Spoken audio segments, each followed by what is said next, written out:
Okay, students, so after completing the third application of the dimensional analysis, now we are going to discuss the next application, that is to check the dimensional correctness of a given physical equation. जैसे कि पिछली video में मैंने आपको बताया था, conversion of unit from one system to another, find the dimensional formula of the dimensional constant, उनकी value हम लोगों को कैसे निकालते थे। आज हम लोग किसी फिजिकल इक्वेशन की करेक्टनेस कैसे चेक करते हैं इसके बारे में डिस्कस करेंगे। देखिए, जैसे कि मैंने आपको बताया था पहले भी, प्रिंसिपल ऑफ होमोजेनिटी में the accuracy of the expression of any physical quantity can be checked using the principle of homogeneity. और प्रिंसिपल ऑफ होमोजेनिटी में मैंने आपके साथ में पहले भी डिस्कस किया हुआ था कि अगर कोई एक करेक्ट फिजिकल इक्वेशन है तो इसके हर एक टर्म का डायमेंशनल फॉर्मूला आपस में इक्वल होगा। हम कह सकते हैं कि the equation is dimensionally left hand side is equal to the right hand side, so it will be correct. अगर कोई फिजिकल इक्वेशन है तो जो उसके डायमेंशन फॉर्मूला होगा लेफ्ट साइड का, वही उसका क्या होगा, राइट साइड का, तो वो फिजिकल इक्वेशन आपकी करेक्ट है। इस चीज को हम लोग एक क्वेश्चन से समझ लेते हैं। क्वेश्चन में जैसे इन्होंने क्या रखा है, let a force acting on a particle of mass m rotating in a circle of radius r with velocity v is given by the relation f is equal to mv² upon r।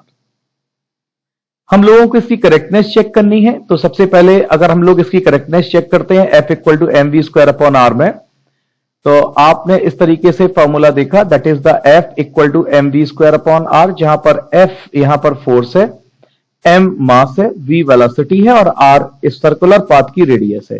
तो सबसे पहले हम लोग बात कर ले यहां पर लेफ्ट हैंड साइड में, और लेफ्ट हैंड साइड में अगर हम लोग लिखें सबसे पहले यहां पर dimensional formula of f, dimensional formula f, force का डायमेंशनल फॉर्मूला अगर आप देखेंगे तो आपको देखने को मिलेगा दैट इज mlt-2। और राइट हैंड साइड में हम डायरेक्ट इसको यहां पे लिख देते हैं डायमेंशनल फॉर्मूला ऑफ, यहां पर हम लिख सकते हैं mv² अपॉन r। तो यहां पर अगर आप देखेंगे मास m का m होगा, वेलोसिटी दैट इज lt-1 इसका स्क्वायर, और अपॉन नीचे क्या हो जाएगा r। तो यहां जब आप इसका वैल्यू देखेंगे तो m ऐसे ही रह जाना है, 2 को हम जब अंदर ले जाएंगे l2t-2, और यहां पर अगर आप देखेंगे एक l से l जाएगा तो आप देखेंगे ml2 mlt-2। तो यहां पे आप देख सकते हैं कि f का भी डायमेंशनल फॉर्मूला क्या है, mlt-2, और यहां पर अगर आप देखेंगे mv² का भी डायमेंशनल फॉर्मूला क्या है, mlt-2। यहां हम कह सकते हैं left hand side is equal to किसके, राइट हैंड साइड। ये इक्वेशन कैसी है, डायमेंशनली करेक्ट है।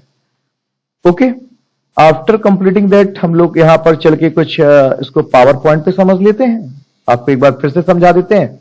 जैसे अगर हमें इसका डायमेंशनल चेक करना है कि ये करेक्ट है कि इनकरेक्ट, तो हम लोग सबसे पहले फोर्स का डायमेंशनल फॉर्मूला रखेंगे, इधर m b और r का रखेंगे, और जब इनको सॉल्व करेंगे तो आपको देखने को मिलेगा LHS equal to RHS, the equation is dimensionally correct.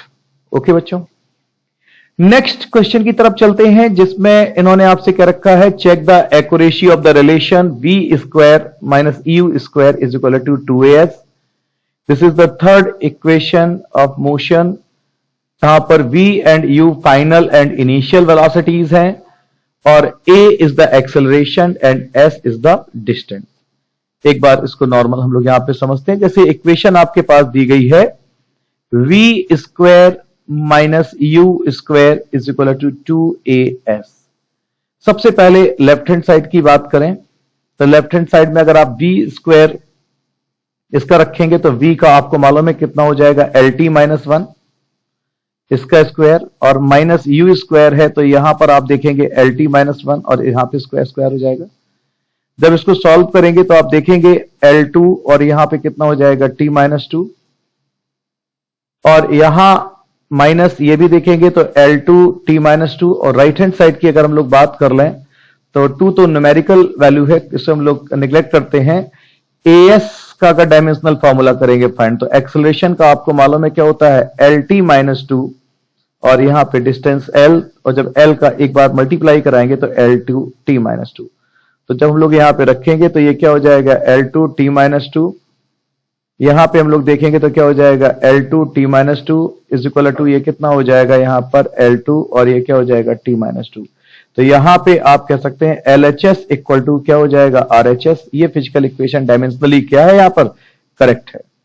Okay बच्चों, देन हम लोग आगे बढ़ते हैं इसी के साथ में।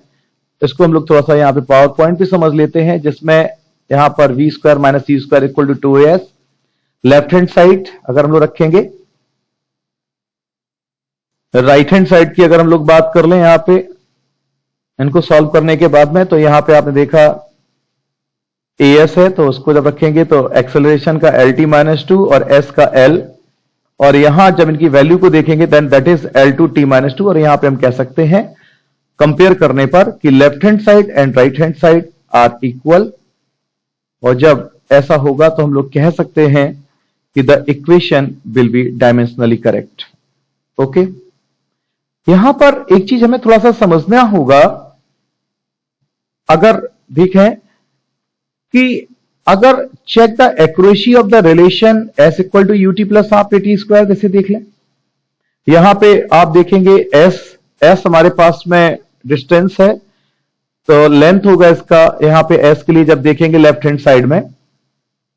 और राइट हैंड साइड की अगर हम लोग बात कर लें तो राइट हैंड साइड में अगर आप देखेंगे ut है, तो u आपको पता है इसका क्या होता है LT-1, और टाइम का आपने देखा t, तो ये कितना हो जाएगा यहां पर इस तरीके से। और at स्क्वायर का रखेंगे, एक्सेलरेशन का LT-2 है t स्क्वायर, तो आप देखेंगे ये भी यहां पे L हो जाएगा। तो यहां पर भी आपने देखा कि लेफ्ट हैंड साइड और राइट हैंड साइड मेरे पास में ये इक्वेशन कैसा है, इक्वल है डायमेंशनली, तो हम कह सकते हैं कि ये रिलेशन करेक्ट है।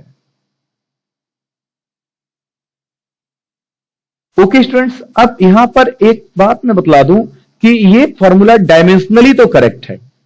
अगर आप ध्यान से देखें, चाहे ये रिलेशन हो या v square minus u square is equal to 2as, ये रिलेशन आपने देखे ये डायमेंशनली तो करेक्ट है। लेकिन अगर इनके बारे में लिमिटेशंस टू डायमेंशनल एनालिसिस की है कि sometime an equation which is dimensionally correct may not be correct actually. Dimensionally correct है लेकिन करेक्ट है कभी, जैसे s equal to ut plus half at square देखा आपने। अब आपने देखा इसमें s का L था, ut का भी L था, और at स्क्वायर का भी जब आपने सॉल्व किया तो at स्क्वायर का भी जब आपने देखा तो डायमेंशनल फार्मूला क्या निकल के आया, आपके पास में L आया। ठीक है, तो यहां पे आपने एक चीज देखी, जब हम लोग कंपेयर करते हैं लेफ्ट हैंड साइड और राइट हैंड साइड को, तो यहां पे आपने एक चीज यहां पे देखने को मिलेगा कि left hand side equal to right hand side dimensionally, but लेकिन फॉर्मूला डायमेंशनली करेक्ट है लेकिन इक्वेशन इज नॉट करेक्ट, क्योंकि आप देख रहे हैं यहां पे 2 टाइम्स L आ रहा है। तो ये चीज हम लोगों को लिमिटेशंस ऑफ डायमेंशनल एनालिसिस में समझना पड़ेगा कि sometime an equation which is dimensionally correct may not be correct actually. Next हम लोग आगे चलते हैं। यहां पे बहुत सारे यहां पर डायमेंशनली हमारे पास में does not indicate that equation must be correct physical equation, जैसे 2 डिफरेंट फिजिकल क्वांटिटीज हैं, ठीक है, और have the same dimensional formula, जैसे वर्क है और टॉर्क है, दोनों का मेरे पास में डायमेंशनल फार्मूला आपने देखा कि सेम होगा। वर्क का भी अगर आप देखेंगे फार्मूला जो होता है, मैं आपको थोड़ा सा सॉल्व करके दिखला दूं। वर्क इज इक्वल टू, आपको मालूम है, फोर्स इंटू डिस्प्लेसमेंट होता है। फोर्स का फार्मूला, डायमेंशनल फार्मूला क्या होता है, MLT-2 होता है। अगर हम लोग फोर्स की बात करें, फोर्स का जो डायमेंशनल फार्मूला होगा दैट इज MLT-2। और यहां पर डिस्प्लेसमेंट की अगर हम लोग बात करेंगे L, तो यहां पर अगर आप देखेंगे वर्क का, तो ये क्या हो जाएगा ML2, क्या हो जाएगा T-2। और अगर टॉर्क की बात करें तो टॉर्क इज इक्वल टू होता है फोर्स इंटू परपेंडिकुलर डिस्टेंस, तो यहां पर भी आपको सेम चीज देखने को मिलेगी, MLT-2, यहां पर L ही रहेगा, सॉरी। और यहां अगर हम लोग R की वैल्यू पुट करेंगे तो R की वैल्यू यहां पे अगर आप देखेंगे L होगा, तो यहां पे आप देखेंगे दैट इज ML2T-2। तो यहां पे मैंने आपको बताया कि does not indicate the equation must be correct physically also. जैसे 2 डिफरेंट फिजिकल क्वांटिटीज हैं जिनके डायमेंशनल फार्मूला आपस में कैसे हैं, सेम है। जैसे वर्क और टॉर्क है, इनके डायमेंशनल फॉर्मूला कैसे आपस में इक्वल है, but they are different physical quantity. तो ऐसा भी आपको देखने को मिल सकता है कि दो डिफरेंट फिजिकल क्वांटिटीज हैं, उनके डायमेंशनल फॉर्मूले आपस में इक्वल हो सकते हैं। ओके स्टूडेंट्स, इसके बाद में हम लोग आगे पढ़ते हैं, जहां पे हम आपको बताएंगे next application as a research tool to drive the new relation. हम लोग इसको ऐसे भी कह सकते हैं, to drive the relation between the given physical quantities using dimensional analysis. Dimensional analysis का यूज करके हम लोग जो फिजिकल क्वांटिटीज दी गई हैं उनके बीच में रिलेशन यहां पर ड्राइव कर सकते हैं। If we know a physical quantity depends on the following other physical quantities, then using the relation we can drive then using the dimension we can drive the relation between them। अगर हमें यह पता है कि कोई physical quantity और किन किन दूसरी फिजिकल क्वांटिटीज पर डिपेंड करती है, तो डायमेंशनल इक्वेशंस का यूज करके हम उनके बीच में रिलेशन फाइंड कर सकते हैं। जैसे आपने देखा यहां पे एक मेरे सामने क्वेश्चन है, for a particle to move in a circular orbit uniformly centripetal force is required, which is fact depend upon the mass m, velocity v and radius r of the circle। Express the centripetal force in terms of these quantities। इन्होंने कह रखा है कि अगर एक कोई particle किसी circular orbit में यूनिफॉर्मली मूव कर रहा है, तो उस पार्टिकल पे जो लगने वाला फोर्स होगा वो किस किस पे डिपेंड कर रहा है, मास पर डिपेंड कर रहा है m, वेलोसिटी v पे डिपेंड कर रहा है, रेडियस r पे डिपेंड कर रहा है। तो डायमेंशनल मेथड को यूज करके हमें उनके बीच में रिलेशन फाइंड करना है। हम लोग इसको समझ लेते हैं। यहां पे आपने देखा कि जो सेंट्रीपिटल फोर्स है वो डिपेंड कर रहा है किस किस पे, मास m, velocity v and radius of the circle r। तो f डिपेंड कर रहा है m v r पर, तो हम इसे राइट कर सकते हैं इस तरीके से, f proportional m v r। यहां पर हम इनकी पावर a b c लिख लेते हैं। अब जब हम प्रोपोर्शनल का साइन हटाएंगे तो हमें कोई कांस्टेंट लेना रहेगा। यहां पे प्रोपोर्शनैलिटी कांस्टेंट मैंने k ले लिया, m raise to the power a, v raise to the power b और r raise to the power c। ये इक्वेशन नंबर फर्स्ट करके हम यहां पे ड्रॉप कर सकते हैं। Write the dimensional formula on both side. अगर हम लोग दोनों साइड का डायमेंशनल फॉर्मूला लिख दें, right the dimensional formula on both side. अगर हम लोग दोनों साइड में इसका डायमेंशनल फॉर्मूला लिखते हैं दोनों साइड का, तो फोर्स का डायमेंशनल फॉर्मूला अगर आप देखेंगे that is M L T minus 2 और के ऐसी कांस्टेंट रह जाएगा। m मास मेरे पास m इसकी पावर a, वेलोसिटी यहां पर अगर आप देखेंगे that is L T minus 1 इसकी पावर b और r यहां पर आपने देखा लेंथ l इसकी पावर c। और जब इनकी वैल्यू हम यहां पे अंदर ले जाएंगे तो m की पावर हम a लिख सकते हैं, l की पावर b लिख सकते हैं, t की पावर माइनस b लिख सकते हैं और यहां पर l की पावर क्या लिख सकते हैं, c लिख सकते हैं। ओके बच्चों, यहां अगर हम लोग देखें यहां पर एक ही सिंगल m है तो हम m की पावर a लिख देंगे, l raise to the power b है और l raise to the power c है। जब l raise to the power b का l raise to the power c से मल्टीप्लाई कराएंगे तो l raise to the power क्या हो जाएगा, b प्लस c और t raise to the power क्या हो जाएगा, माइनस b और ये यहां पर अगर आपने देखा M L T minus 2। Okay बच्चों, अगर हम डायमेंशंस को कंपेयर करें, यहां पे लिख दें compare the dimensions on both side. अगर दोनों साइड की अगर हम लोग डायमेंशंस को कंपेयर कर लें तो आपको एक चीज देखने को मिलेगी, यहां पर m का m से जब कंपेयर करेंगे तो a इज इक्वल टू आपको 1 देखने को मिलेगा।